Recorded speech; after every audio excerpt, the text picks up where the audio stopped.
அனைவருக்கும் வணக்கம். நம்ம இந்த வீடியோவில் பார்க்க போகிறது 10th சோசியல் சயின்ஸில் பார்த்தீங்கன்னா உங்களுக்கு வந்து ஒரு 20 கொஸ்டின்ஸ் கொடுத்துருக்கேன். அதை வந்து நீங்கள் ஆன்சரை வந்து நீங்கள் என்ன பண்ணணும், கமெண்ட் பாக்ஸில் கமெண்ட் பண்ணுங்கள். சரிங்களா? 10th சோசியல் சயின்ஸில் யூனிட் 6ல் இம்பார்ட்டன்ஸ் கொஸ்டின் மட்டும் கொடுத்துருக்கேன். சரிங்களா?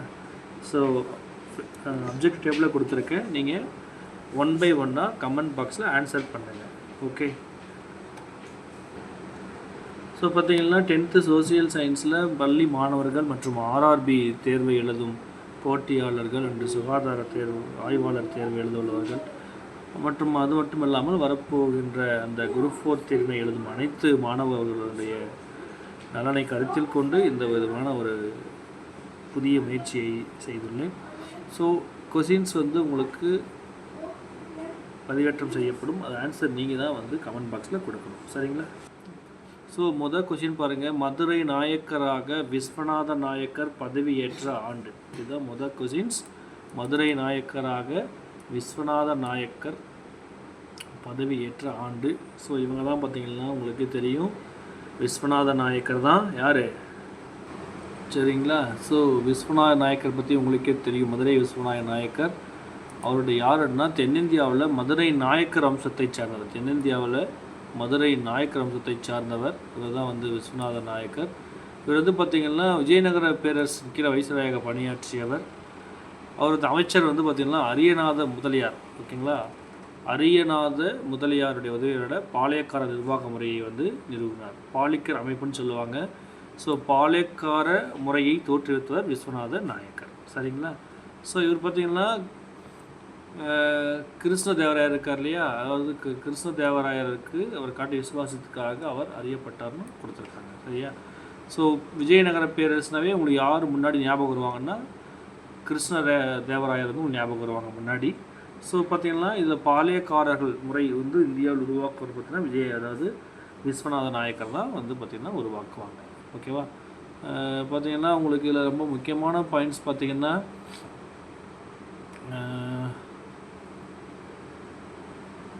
பாருங்க, பாளையக்காரர் அமைப்புனா 72 பாளையங்களாக பிரித்தவர்.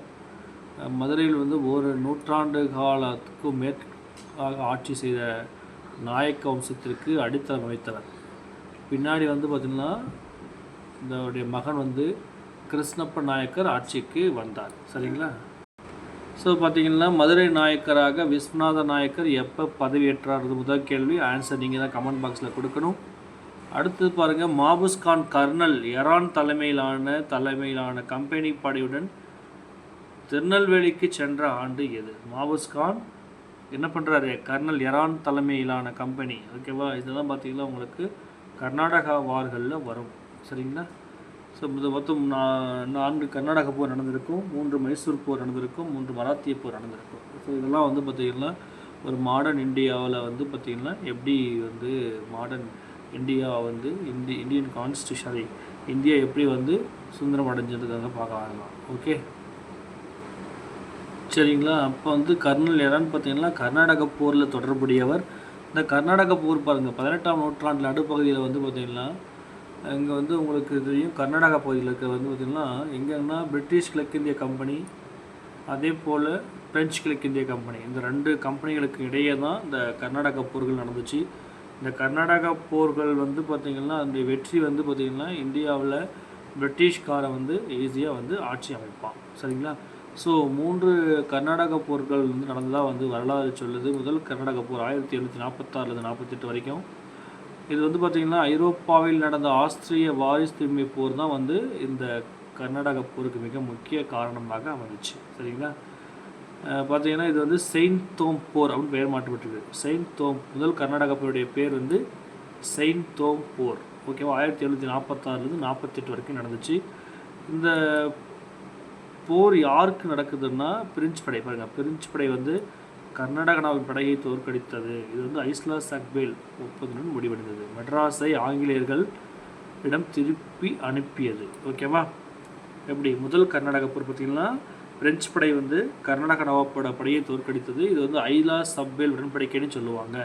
இதன்படி பார்த்திங்கன்னா மெட்ராஸை வந்து பிரெஞ்சுக்காரரே வாங்கிக்குவாங்க. அதை வந்து மீண்டும் பிரிட்டிஷ்காரனுக்கு கொடுத்துருவாங்க. இது வந்து முதலாம் கர்நாடக போர். அடுத்து பாருங்கள், இரண்டாம் கர்நாடக போர் பார்த்திங்கன்னா 1749 54 நடக்கும். ஓகேவா? இது வந்து ஹைதராபாத் மற்றும் கர்நாடகத்தில் வாரிசுரிமை போராடப்பட்டது. டூப்ளே தலைமை. ஓகேவா? டூப்ளே கேள்விப்பட்டிருப்பீங்க. டூப்ளே பிரெஞ்சுக்காரர்கள் தான் டூப்ளே. ஸோ அது வந்து அது வேறு மாதிரி ஸ்டோரி போகும், அதெல்லாம் நீங்கள் பார்த்துக்கோங்க. சரிங்களா? ஸோ அடுத்து பாருங்கள் வந்து பார்த்திங்கன்னா மூன்றாம் கர்நாடக போர். அது வந்து 1856-63 நடக்கும். இதில் வந்து பார்த்திங்கன்னா ஐரோப்பாவில் நடந்த 7 ஆண்டு போரோட ஒத்து போனதுன்னு சொல்லுவாங்க. சரிங்களா? சார் அயர்குட் தலைமை தாங்குவார். ஓகேவா? மூன்றாவது கர்நாடக போருக்கு சார் அயர்குட் தலைமை தாங்குவார். சரிங்களா? ஸோ இந்த மாதிரி தான் வந்து பார்த்திங்கன்னா அந்த கர்நாடக போர்கள் நடக்கும். Okay. So Mahfuz Khan kernel Eran தலைமையிலான கம்பெனியுடன் திருநெல்வேலிக்கு போவார். அந்த இயர் என்னன்னு கேட்டிருக்கோம். சரியா? அடுத்த கேள்வி பாருங்கள். பூலிதேவரின் 3 முக்கிய கோட்டைகள் யூசப் கானின் கட்டுப்பாட்டிற்கு வந்த நாள் எதுன்னு கேட்குறாங்க. ஓகேவா? பூலிதேவருடைய 3 முக்கிய கோட்டைகள். ஆங்கிலேயரை எதிர்த்து போரிட்ட முதல் தமிழர்னா பூலிதேவர் தான். ஸோ வீரபாண்டிய கட்டபொம்மனுடைய வாரிசுகள் அந்த மாதிரி பார்த்திங்கன்னா. ஸோ பூலிதேவருடைய கட்டுப்பாட்டில் வந்து பார்த்திங்கன்னா அந்த கோட்டைகள் எப்போ வந்து யூசப்பான கட்டுப்பாட்டில் வந்து வந்துச்சுன்னு கேட்குறாங்க. ஓகேவா? அதை நீங்கள் பார்த்துக்கோங்க. என்ன ஆன்சர் கமெண்ட் பண்ணுங்கள். அதுக்கப்புறம் யூசப் கான் தூக்கிலிடப்பட்ட ஆண்டு எதுன்னு கேட்குறாங்க. அதையும் ஆன்சரில் கமெண்ட் பாக்ஸில் ஆன்சர் பண்ணுங்கள். அடுத்து பூலிதேவர் நெற்கட்டும் சேவலை மீண்டும் கைப்பற்றிய ஆண்டு. ரொம்ப ரொம்ப முக்கியமான கேள்வி. பூலிதேவர் பற்றி கட்டாயமாக கொஸ்டின் இடம்பெறும். ஸோ அதை நீங்கள் நல்லா பார்த்துக்கோங்க. சரிங்களா? அடுத்து பாருங்க, கேப்டன் கேம்பல் பூலிதேவரை தோற்கடித்த ஆண்டு. கேப்டன் கேம்பல் பூலிதேவரை தோற்கடித்த ஆண்டு. அடுத்து பாருங்கள், காரலாயர் கோவில் அரண்மனை மீது தாக்குதல் நடந்த ஆண்டு எதுன்னு கேட்கணும். காரலாயர் கோவில் அரண்மனை மீது தாக்குதல் நடந்த ஆண்டு. அடுத்து குயிலி பிரிட்டிஷ் ஆயுத கிடங்கில் தீ வைத்து அளித்த ஆண்டு. குயிலி பற்றி எல்லாம் கேள்விப்பட்டிருப்பீங்க. இவங்க வந்து மிக சிறந்த ஒரு போர் வீரர். ஜான்சி ராணியோட, அதாவது வேலு நாச்சியாரோட கூடவே இருப்பாங்க. அவருடைய ரைட் ஹேண்டு சொல்லுவாங்க. ஸோ என்ன பண்ணுவாங்க, பிரிட்டிஷ்காரன் வந்து பார்த்திங்கன்னா வந்து அந்த வேலு நாச்சி இருக்கிற பகுதியை வந்து அரெஸ்ட் பண்ணிடுவாங்க. ஸோ என்ன பண்ண தன்னந்தனியாக இவங்க பிரிட்டிஷோட ஆயுத கிடங்களை அப்படியே வந்து ஒரு மனிதன் தான் மாறிடுவாங்க. சரிங்களா? அடுத்து கலெக்டர் ஜாக்சன் கட்டபொம்மனை ராமநாதபுரத்தில் சந்திக்க உத்தரவிடப்பட்ட நாள். ஓகேவா? கலெக்டர் ஜாக்சன் கட்டபொம்மனை ராமநாதபுரத்தில் சந்திக்க உத்தரவிட்ட நாள்னு கேட்குறாங்க. அதையும் பார்த்துக்கோங்க. என்ன ஆன்சர்னு கமெண்ட் பாக்ஸில் கமெண்ட் பண்ணுங்கள். கட்டபொம்மன் ஜாக்சனை ராமநாதபுரத்தில் சந்தித்த நாள் எது? அடுத்து கட்டபொம்மன் குழுவின் முன் ஆஜரான நாள். கட்டபொம்மன் வந்து அந்த குழுவோட முன் ஆஜரானது எப்போ வந்து கேட்குறாங்க. அடுத்து கட்டபொம்மனை சரணடைய அல்டிமேட்டம் கொடுக்கப்பட்ட நாள். ஓகேவா? எப்போ வந்து கட்டபொம்மன் வந்து சரணடைன்னு சொல்லி ஒரு டேட் வந்து ஃபிக்ஸ் பண்ணியிருப்பார். அது என்ன ஃபிக்ஸ்ன்னு கேட்குறாங்க. அடுத்து சிவசுப்பிரமணியன் தூக்கிலிடப்பட்ட நாள் இதுன்னு கேட்குறாங்க. ஓகேவா? ஸோ மருதுபாண்டியன் வெளியிட்ட திருச்சிராப்பள்ளி அறிவிப்பு வெளியானது எப்போ? மருதுபாண்டியன் வெளியிட்ட திருச்சிராப்பள்ளி அறிவிப்பு எப்போ வெளியாடுன்னு கேட்குறாங்க. அடுத்து கர்நாடக உடன்படிக்கைகள் முன்னே சொன்னேன் எப்போது கையெழுத்து ஆனது. அடுத்து தீரன் சின்னமலை தூக்கிலிடப்பட்ட ஆண்டு. தீரன் சின்னமலை ஒரு மிகச்சிறந்த ஒரு தமிழர். ஆங்கிலேயர்கள் எதிர்த்து போரிட்டவர். பார்த்துக்கோங்க. ஒரு ஓட நிலையில் இருப்பார். சரியா? ஸோ கோயம்புத்தூர் இணைக்கப்பட்ட போர் என்ன போர்னு கேட்குறாங்க. அடுத்து வேலூர் கிளர்ச்சி தொடங்கிய நாள் எப்போன்னு கேட்குறாங்க. வேலூர் கிளர்ச்சி எந்த ஆண்டு நடைபெறுச்சுன்னு கேட்குறாங்க. ஸோ இத்தனை கேள்விகள் கொடுத்துருக்கேன். இந்த கேள்வி அத்தனையும் என்ன பண்ணணும், நீங்கள் கமெண்ட் பாக்ஸில் கமெண்ட் பண்ணணும். சரியா? அதுக்கு முன்னாடி என்ன ஆன்சர் நம்ம இப்போ பார்த்துடலாம். சரியா? ஸோ பாருங்கள், இதுலேயே நான் உங்களுக்கு ஆன்சர் கொடுத்துட்றேன்.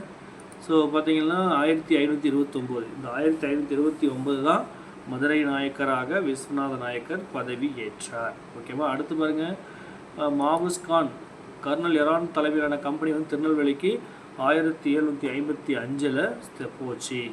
அடுத்து பாருங்கள், பூலிதேவரோட முக்கிய கோட்டைகள் எப்போ வந்துச்சு அப்படின்னா, எப்போ வந்துச்சு?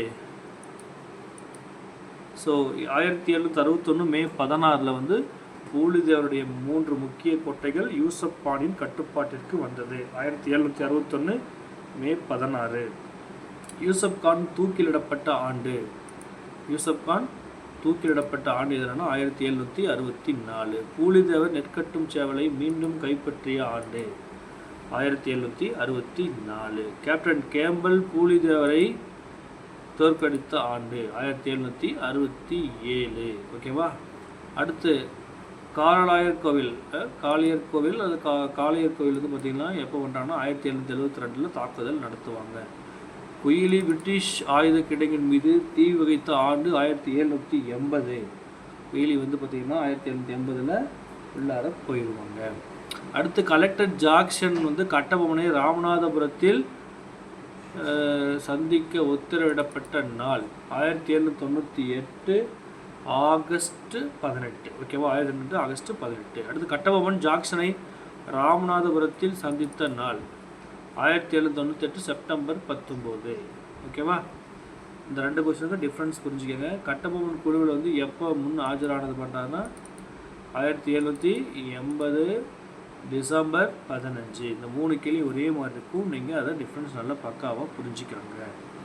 அடுத்து கட்டபொம்மனை சரணடைய எப்போ டேட் ஃபிக்ஸ் பண்ணுறாங்க அப்படின்னா செப்டம்பர் 1 ஃபிக்ஸ் பண்ணுறாங்க. அந்த செப்டம்பர் 1 வந்து கட்டபொம்மன் கட்டாயமாக ஜாக்சன் துறை முன் சரணடைய வேண்டும்னு சொல்லுவாங்க. ஓகேவா. அடுத்து சிவசுப்பிரமணியன் தூக்கிலிடப்பட்ட நாள் 1799 செப்டம்பர் 13. சிவசுப்பிரமணியம் கட்டபொம்மனுடைய புலித்தேவருடைய அமைச்சர். ஓகே. அடுத்து மருதுபாண்டியர் எழுதிய திருச்சிராப்பள்ளி அறிவிப்பு.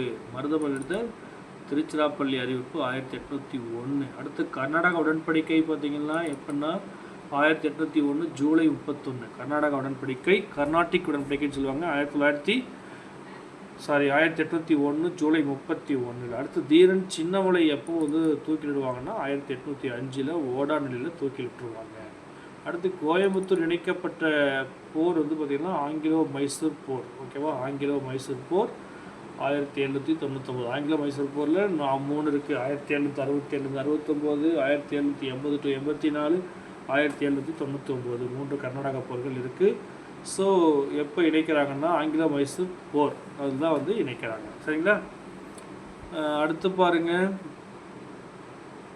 ஆங்கிலோ மைசூர் போர் 1799 புரிஞ்சுக்குமா. அப்போ 3ஆம் மைசூர் போரில் இந்த கோயம்புத்தூர் வந்து இணைக்கிறாங்க. அடுத்து வேலூர் கிளர்ச்சி உங்களுக்கு எல்லாருக்கும் தெரியும். 1806 ஜூலை 10.